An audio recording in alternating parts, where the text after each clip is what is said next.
अस्सलामुअलैकुम वरहमतुल्लाहि वबरकातुहू।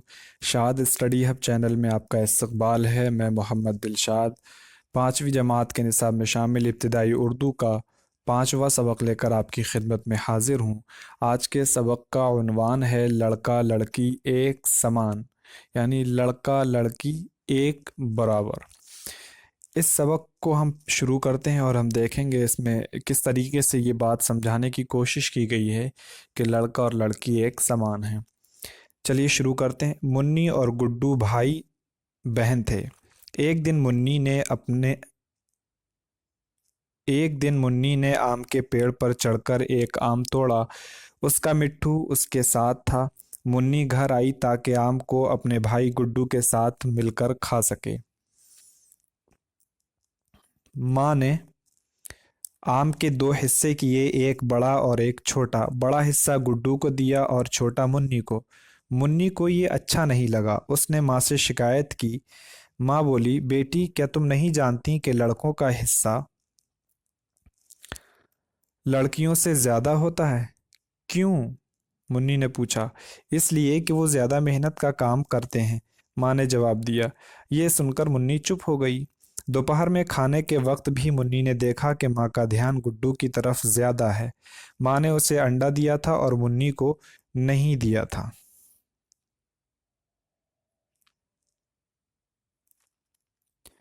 मिट्ठू को भी ये सब अच्छा नहीं लग रहा था। जब सब हाथ धोने गए तो मिट्ठू ने अंडे के दो हिस्से किए और आधा आधा अंडा गुड्डू और मुन्नी की प्लेटों में रख दिया। वापस आकर माँ ने देखा तो मुन्नी से कहा, मुन्नी अंडा गुड्डू को वापस दे दो। मुन्नी डर गई और अंडे का आधा टुकड़ा भी गुड्डू की प्लेट में रख दिया। अब्बा को ये बात अच्छी नहीं लगी। वो बोले, मुन्नी और गुड्डू दोनों बढ़ती उम्र के बच्चे हैं, दोनों में फर्क नहीं करना चाहिए। माँ बोली, ये कोई नई बात नहीं है, ऐसा तो हमेशा से होता आया है। गुड्डू को लगता था कि उसका काम मुन्नी से ज्यादा मेहनत का है, इसलिए उसको बड़ा हिस्सा मिलना ही चाहिए। वो बोला, मुन्नी का काम भी तो मुझसे आसान है। ये सुनकर मुन्नी के जहन में एक ख्याल आया। उसने कहा, कल छुट्टी का दिन है, क्यों ना हम एक दिन के लिए अपने अपने काम बदल लें। तुम मेरा काम करो और मैं तुम्हारा। गुड्डू ने उसकी बात मान ली। दूसरे दिन सुबह सुबह मुन्नी ने मिट्ठू से कहा, गुड्डू को उठा दो, उसे चूल्हा जलाना है। गुड्डू को सुबह इतनी जल्दी उठने की आदत नहीं थी। वो नींद में था लेकिन उसे उठना पड़ा। गुड्डू को एहसास हुआ कि चूल्हा जलाना इतना आसान काम नहीं। सारा धुआं उसकी आंखों और नाक में घुस रहा था। चूल्हा जलाकर उसने सारे घर में झाड़ू लगाई। बेचारा गुड्डू, उसे ये सब करना अच्छा नहीं लग रहा था। बड़ी बेदिली से उसने ये काम किए।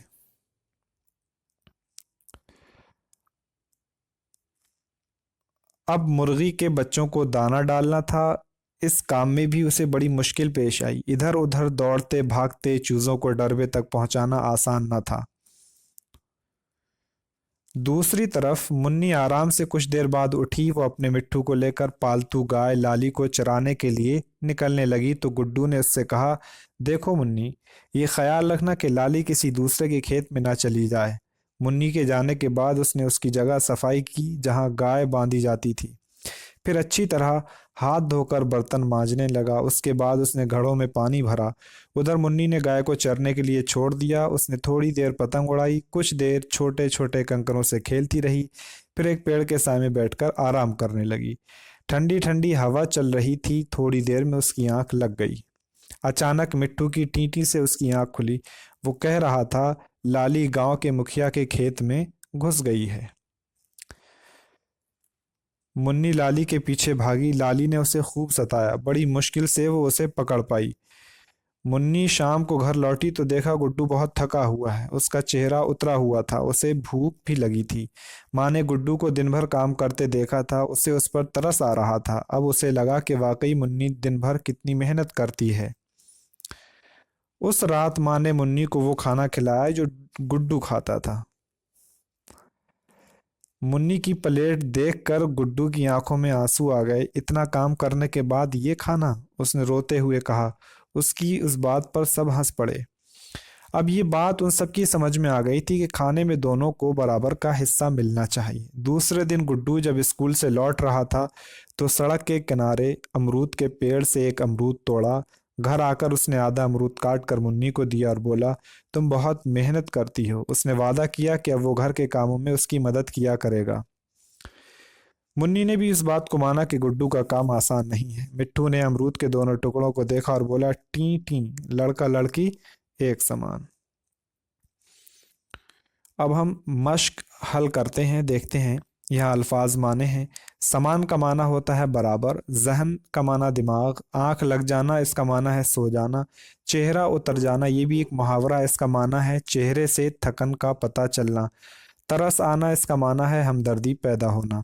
गौर कीजिए, बेटी और बेटे में जो फ़र्क किया जाता है इस सबक में उसकी तरफ इशारा किया गया है। आखिर में मुसन्निफ ने कहा है कि काम सबके बराबर हैं, इसीलिए तोते से कहलवाया गया है कि लड़का लड़की एक समान होते हैं। सोचिए, बताइए और लिखिए। अब ये सवालात हैं, इन्हें हम हल करेंगे। सबक में हमने पढ़ा था, वो उसका जवाब देना है, उसी पर मुनहसर ये सवालात हैं। सवाल नंबर 1 में ये बात माँ ने क्यों कही कि लड़कों का हिस्सा लड़कियों से ज़्यादा होता है? इसका जवाब ये है, माँ ने ये बात इसलिए कही थी कि लड़के लड़कियों से ज़्यादा काम करते हैं। नंबर 2, अब्बा के ख्याल से लड़के और लड़की दोनों में फ़र्क क्यों नहीं होना चाहिए? इसलिए कि उनका कहना था लड़ दोनों यानी वो लड़का और लड़की बढ़ती उम्र के बच्चे थे, यानी बच्चे हैं, और बढ़ती उम्र के बच्चों के दरमियान फ़र्क नहीं होना चाहिए। मुन्नी क्यों डर गई थी? मुन्नी उस वक्त डर गई थी जब मिट्टू ने अंडे के 2 टुकड़े करके एक मुन्नी की प्लेट में और दूसरा गुड्डू की प्लेट में रख दिया था। मुन्नी इसलिए डरी कि कहीं ऐसा ना हो माँ की तरफ से उसे कोई डांट सुनना पड़े। चूल्हा जलाते वक्त गुड्डू के साथ क्या हुआ? सारा धुआं उसकी आंखों और नाक में जा रहा था। माँ को गुड्डू पर तरस क्यों आ रहा था? माँ को गुड्डू पर इसलिए तरस आ रहा था क्योंकि वो उसे सारा दिन काम करते हुए देख रही थी और वो थका हुआ नजर आ रहा था। आखिर में सबकी समझ में क्या बात आई? आखिर में सबकी समझ में ये बात आई कि बच्चों के दरमियान फ़र्क नहीं करना चाहिए, दोनों को बराबर का हिस्सा मिलना चाहिए, चाहे वो लड़का हो या लड़की। उसके बाद हम देखते हैं अगली मश्क है, किसने क्या कहा इनमें से हर एक का कोई एक जुमला लिखिए। आप माँ से माँ के कहे हुआ एक जुमला इसमें लिख सकते हैं और दूसरा जुमला इसमें। सबक जब आप पढ़ें तो आराम से फिर ये जुमले, मुन्नी ने जो 2 जुमले सबक में आपको लगे कि ये मुन्नी की कही हुई बात थी तो आप उसको यहाँ इस तरीके से लिख सकते हैं। ऐसे ही ये अब्बा के बारे में लिखें और फिर गुड्डू के 2 जुमले इस तरीके से आप लिखें, मिट्ठू के 2 जुमले लिखें।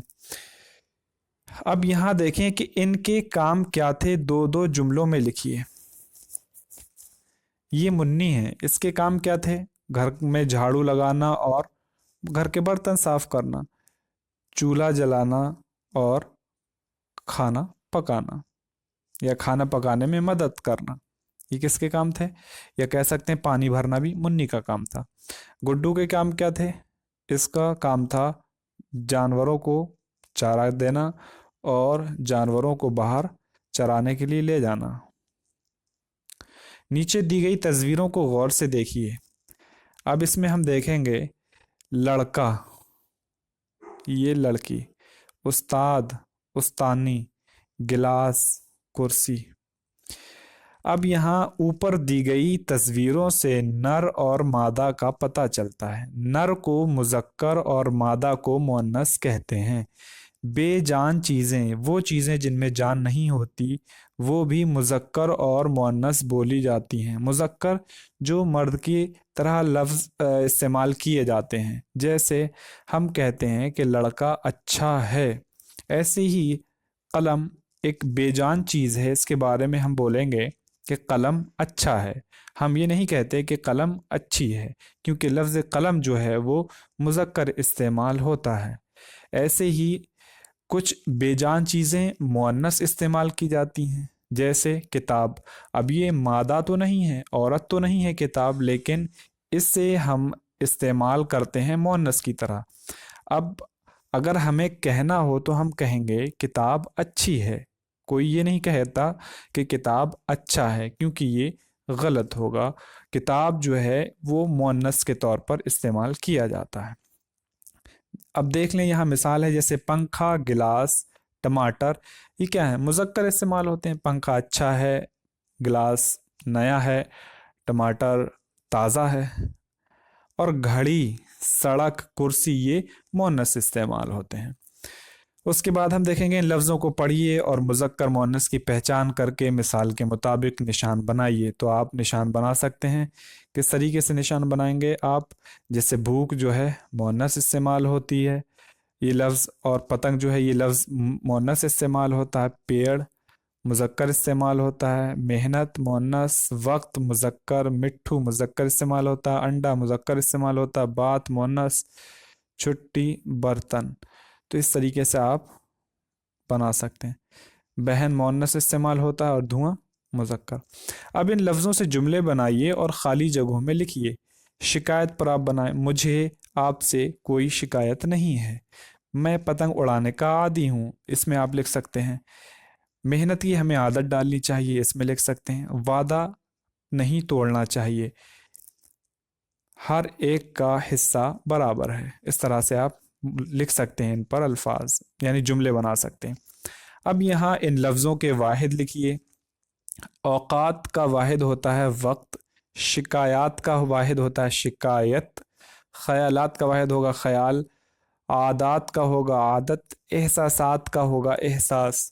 मुश्किलात का होगा मुश्किल। और वाक़यात का वाहिद होगा वाक़या। अब यहाँ नीचे देखें, इन जुमलों को खुशखत लिखिए। खुशखत मतलब इन्हें आप सिर्फ नकल करना है। इधर उधर दौड़ते भागते चूज़ों को डरबे तक पहुंचाना आसान ना था। तो आप इसमें इसको लिखने की मशक कर सकते हैं।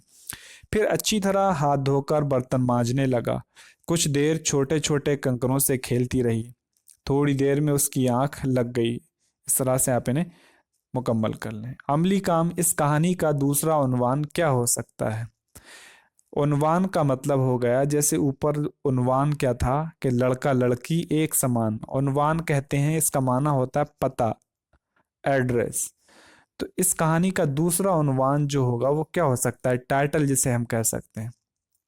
तो आप अपने अंदाजे के मुताबिक बता सकते हैं कि दूसरा उन्वान क्या हो सकता है। दूसरा उन्वान हो सकता है कि लड़का और लड़की में फ़र्क नहीं होना चाहिए। ठीक है। और ये भी कह सकते हैं कि बराबरी लड़का और लड़की दोनों के लिए एक सी है।